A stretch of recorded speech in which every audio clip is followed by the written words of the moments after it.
I made premium pineapple tarts that are so costly that I can only make 6 batch of 30 for only 6 people as a gift.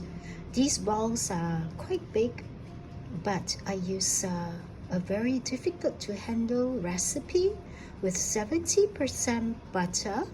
I use a Madagascar bourbon vanilla, and I also use Sarawak pineapple tart paste, and I also use Japanese eggs. The dough is flavorful and very difficult to handle. Not an easy recipe using 70% butter, but I guarantee you that the dough is so flavored and it's not so easy to roll into a proper ball, as you can see, using premium ingredients and 70% premium butter. And if you use glove, you cannot even get a smooth surface. So I'm going to share the technique very soon. If I could sell this, half of this portion, I would go for $50 to $60 per half of this portion, because the premium ingredients and also the difficulty of handling this dough, making it crumbly, not over kneading. I use the rub-in method. So definitely, if you eat the dough by itself, it's very fragrant. As you can see, it's not easy to handle this dough, and you can see some of these pointed out.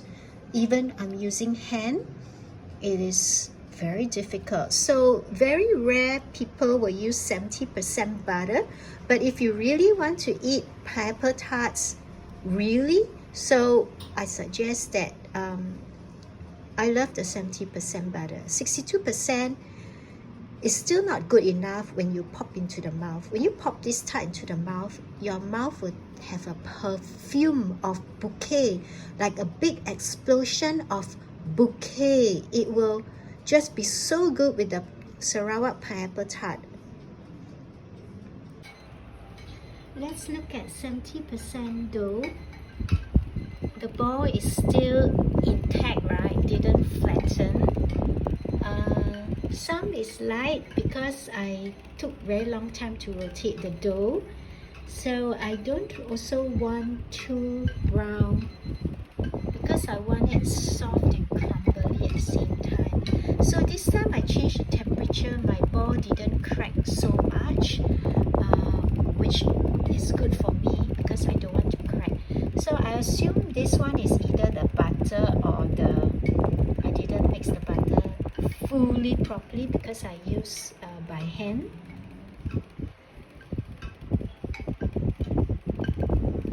So this dough went in the oven for 12 minutes. You can see the butter is starting to sizzle out.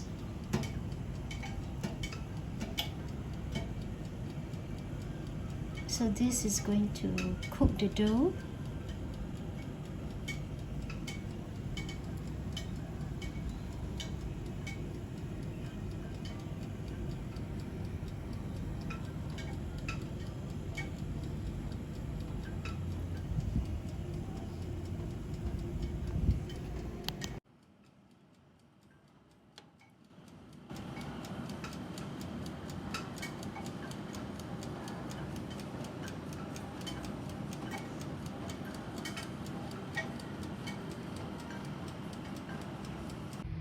Look at these 3. They are all the same recipe. They are all double glazed, but they are on different part of the shelf. This one is in the middle shelf, both the last part of the cooking, 180 degrees.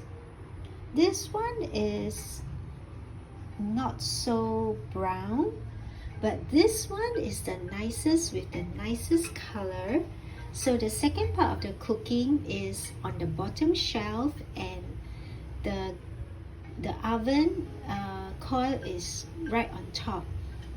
This is middle shelf, and this is also middle shelf, but this one a few minutes only. This one is extra 5 minutes. So I kind of like the third one, where I can see the yellow color and the dough didn't crack.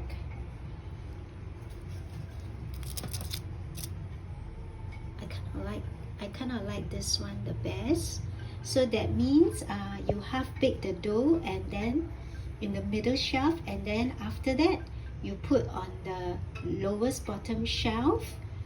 When you use this type of this one, you can't bake the bottom properly, so that's why I transfer to the bottom shelf.